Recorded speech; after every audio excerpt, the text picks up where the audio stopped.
बिस्मिल्लाहिर्रहमानिर्रहीम। अस्सलाम वालेकुम। उर्दू पॉइंट के साथ मैं हूं आपका मेज़बान मसूद रज़ा। इरादे जिनके पुख्ता हों, नज़र जिनकी खुदा पर हो, तलातुम ख़ेज़ मौजों से वो घबराया नहीं करते। नाज़रीन, आज जिस शख्सियत से मैं आपकी मुलाकात करवाने जा रहा हूँ वो कोई आम इंसान नहीं बल्कि कामयाबी और अज़्म की आला दास्तान का नाम है। ये नौजवान महज 17 साल की उम्र में जिस्मानी कमज़ोरी के बावजूद अज़्म और कामयाबी की आला मिसाल कायम कर रहा है।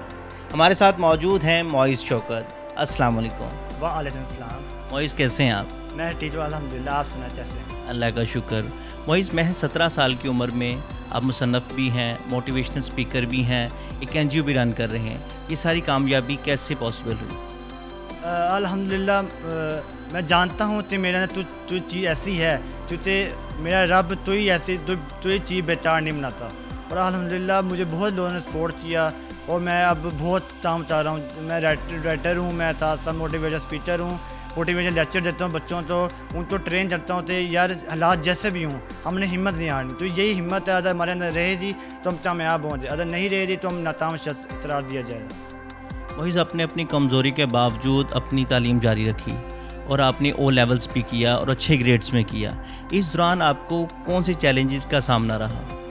मुझे तो बहुत चैलेंजेस फेस करने पड़े, लेकिन मेरा यही मानना था जो शख्स अपने ओर से लड़ेगा वही दूसरे से इंस्पिरेशन होता है। और अल्हम्दुलिल्लाह मैंने अपने बहुत ओर से लड़ा हूँ मैं, और लोग मुझे अब मानते थे मैं उनके लिए एक लेजेंड हूँ। आप बहुत सारे लोगों के लिए सोर्स ऑफ इंस्पिरेशन है। आपके लिए कौन सी शख्सियत ऐसी थी जिससे आपको इंस्पिरेशन हमेशा मिलती रही? डॉक्टर अब्दुल कदीर था। डॉक्टर अब्दुल कदीर से आप बहुत इम्प्रेस हैं। आप एक NGO भी रन कर रहे हैं, आप उसके बारे में बताएं कि उसका पर्पस क्या है और वो आपने कब बनाई थी? मैंने अपनी NGO जिसका नाम ड्रीम बिल्डर्स है वो मैंने ऑलमोस्ट 8 मंथ्स हो रहे हैं, और अल्हम्दुलिल्लाह हमने बहुत से प्रोजेक्ट किए हैं। लोगों बच्चों की गरीब बच्चों से शादियाँ करवाई हैं और बहुत से अल्हम्दुलिल्लाह प्रोजेक्ट किए हमने। और इतना मेन पर्पज़ ये है कि हमने जितने भी गरीब या बच्चे हैं उनको फ्री बेसिक नेसेसिटी दे रहे हो, फ्री उनको एजुकेशन दे रहे हैं। आपने youngest writer of the year, motivational speaker of the year, trainer of the year, आपने मुतअद्दिद अवार्ड जीते, आपको बहुत से अवार्ड से नवाजा गया। तो आप क्या समझते हैं कि उस अवार्ड को रिसीव करते हुए आपके अंदर खुशी के वो एहसासात क्या थे? मैं बहुत खुश था कि मेरा यही था कि मैं अल्लाह से यही दुआ करता या अल्लाह मुझे एक ऐसा शख्स बना जो दूसरों से इंस्पिरेशन बने। और जब जो भी मैंने अवार्ड रिसीव किया मैंने, तो तब मेरा यही था कि अल्हम्दुलिल्लाह जो मेरा एम था वो अब पूरा हो जाए। ज़िंदगी में कभी कोई ऐसा मुकाम भी आया कि आपको लगा हो कि अब मैं ये नहीं कर सकता? जी, ज़िंदगी में बहुत लम्हात ऐसे हैं कि मैं कभी तो हिम्मत हार जाता हूँ, लेकिन वो शख्स डॉक्टर अब्दुल कदीर था, उन्होंने मुझे बहुत सपोर्ट किया उन्होंने, और अभी भी मुझे सपोर्ट कर रहे हैं। उन्होंने मुझे यही कहते हैं कि बेटा आप कर सकते हो, शाबाश तुम कर सकते हो। और जब मुझे ये अल्फाज़ मुझे बहुत इंस्पायर करते हैं, तो उसी वजह से मैंने आज तक हिम्मत नहीं हारी अल्हम्दुलिल्लाह। आम रूटीन के जो बच्चे होते हैं उनके फ्रेंड्स भी होते हैं, उनके साथ वो खेलते कूदते भी हैं, स्कूल भी जाते हैं, उनके साथ हंसी मजाक भी करते हैं। आपके भी फ्रेंड्स हैं? जी, मेरे भी बहुत ज़्यादा फ्रेंड्स हैं अल्हम्दुलिल्लाह, और उन्होंने मुझे बहुत ज़्यादा प्यार दिया है। मैं उनका बहुत शुक्रगुज़ार हूँ कि उन्होंने मुझे इतना प्यार दिया है, बहुत सपोर्ट दिया मुझे। कभी किसी शख्स ने कोई ऐसी बात कही हो जिससे आपकी दिल आज़ारी हुई हो? जी, जब मैं अकेडमी में जाता था वहाँ मुझे तो ध्रुव थे लड़कियों का, उन्होंने मुझे ऐसे अजीब अल्फाज बोले, लेकिन मैं थोड़ा हुआ था डिस्करेज बहुत हुआ था कि मुझे ऐसे लोग क्यों बोलते हैं। लेकिन मैंने बस अल्लाह से उनको एक स्माइल दी पास थी, और अल्लाह से मेरी दुआ दी अल्लाह इनका भला करे। क्या बात है, बहुत अजीम आदमी है कि जो आपको बुरा भला कह रहा है आप उसको भी दुआएं दे रहे हैं। मोइज़, बताइएगा कि आप अपने फ्यूचर में क्या प्लान्स रखते हैं कि आगे बढ़कर आप क्या करना चाहते हैं पाकिस्तान के लिए, अपने फैमिली के लिए? फर्स्ट ऑफ ऑल पाकिस्तान के लिए मैं पाकिस्तान को रोशन मुल्क बनाना चाहता हूँ, और पाकिस्तान के जितने भी गरीब हैं उनको हर फैसिलिटी मैं दूँगा। अल्हम्दुलिल्लाह मैं इंशाल्लाह आगे IT प्रोफेशनल बनूँगा, और जितने पैसे उस चीज़ें कमाऊँगा वो सारे मैं चैरिटी में डोनेट कर दूँगा। जितने पैसे कमाएंगे सारे चैरिटी में डोनेट कर देंगे। बहुत अच्छा अज़्म है आपका, अल्लाह ताला आपको कामयाब करे। हमारे नाज़रीन के लिए कोई ऐसा मैसेज देना चाहेंगे आप? उनके लिए यही मैसेज है कि यह हालात जो मर्जी हालात हों, भाई ये आपसे एक हिम्मत होती है, हिम्मत तो हमने आगे बढ़ते रहना है। अगर ये जैसे भी हिम्मत लूज चढ़ जाएंगे वहीं आप नाकाम हो जाएंगे। तो हमें चाहिए कि हम कभी भी हिम्मत मत हारें, आगे बढ़ते रहें। और जब आप फेल होते हैं, आप अपनी फेलियर से आप अपनी वीकनेस समझते हैं और उस फेलियर को समझ कर आप आगे बढ़ते जाएँ और इंशाल्लाह आपको अल्लाह जल्दी सब कामयाबी दे रहा है आपको।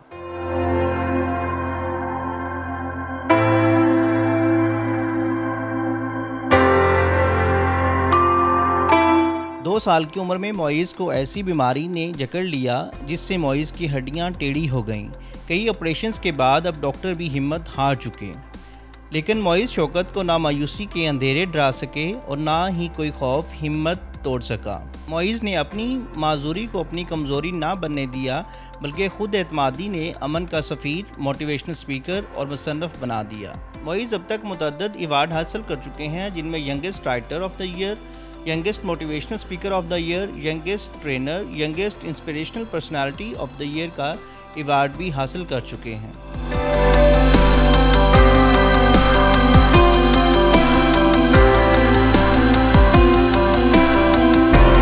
नाज़रीन, माँ तो माँ होती है। दुनिया की हर माँ अपने आम बच्चे को स्पेशल बनाना चाहती है और मोइज़ की माँ अपने स्पेशल बच्चे को आम बनाने के लिए पुरअज़म दिखाई देती है। आइए उनसे बात करते हैं। अस्सलाम वालेकुम। कैसी हैं माँ जी आप? सब ठीक ठाक। माँ जी, हमें बताइएगा मोइज़ की बीमारी के बारे में, ये कब हुआ और कैसे हुआ है? बस बेटा, पैदा तो बिल्कुल ठीक हुआ था, ये बस अंगूठे इसके टेढ़े थे पैदाइशी तौर पर।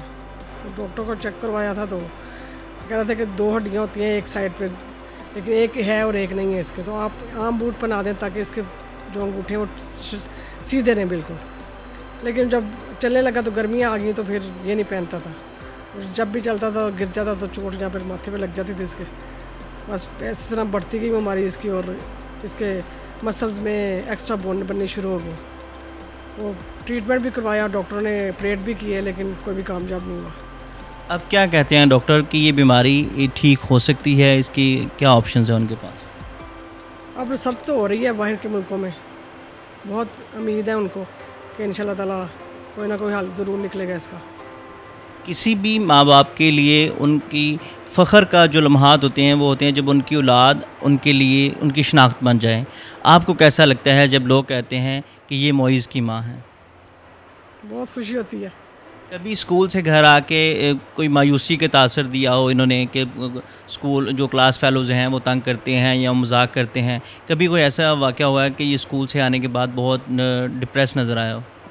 नहीं, आज तक कभी नहीं ऐसा हुआ। इसने यही कहता कि ये मैं नॉर्मल हूँ। जब ये इसका लेग का ऑपरेट करवाया था तो ये बहुत हमने इससे लड़ा था हमसे तकरीबन ना कि मामा जी आपने ये क्यों जुल्म किया मुझ पर। मैं खेलता था, स्कूल जाता था, हर काम मैं अपने करता था, ये आपने क्यों किया? क्योंकि ये बहुत तकलीफ़ में था। जब आपके बच्चे को मुतअद्दिद अवार्ड्स भी मिले, motivational speaker of the year, मुसन्नफ़ भी हैं, किताब भी अपनी माशाल्लाह उनकी मार्केट में आ रही है। तो कैसा लगता है कि जब आपका एक बच्चा जिसमें जिस्मानी कमज़ोरी के बावजूद भी वो इस अज़म के साथ लड़ रहा हो, तो उसके वालिदैन की क्या फीलिंग्स और एहसासात हो? खुशी बहुत ज़्यादा हो रही है इसकी कि चले अल्लाह ताला ने अगर आज़माइश में डाला तो निकालना भी उस अल्लाह नहीं है, तो इंशाल्लाह ताला ये निकलेगा इस आज़माइश से। नाज़रीन, मैं आपको बताना चाहता हूँ कि मोइज़ अपनी जिस्मानी कमज़ोरी के बावजूद अपने वालिदैन और अपने ख़ानदान के लिए बोझ नहीं बना, बल्कि दूसरे ऐसे बहुत सारे नौजवान जो हमारे माशरे के अंदर मौजूद हैं उनके लिए एक ज़िंदा मिसाल बना है, एक अज़म की, एक जुर्रत और बहादुरी की।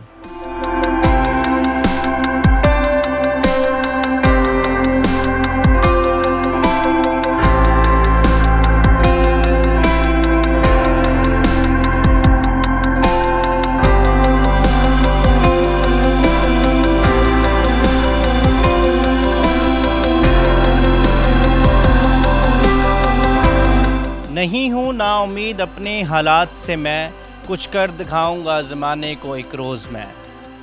मोइज़ शौकत ने अपनी कामयाबी के रास्ते में अपनी जिस्मानी कमज़ोरी को आड़े नहीं आने दिया और जुर्रत और बहादुरी की एक आला मिसाल कायम की। अब तक के लिए मुझे दीजिए इजाज़त। अल्लाह ने के बाद।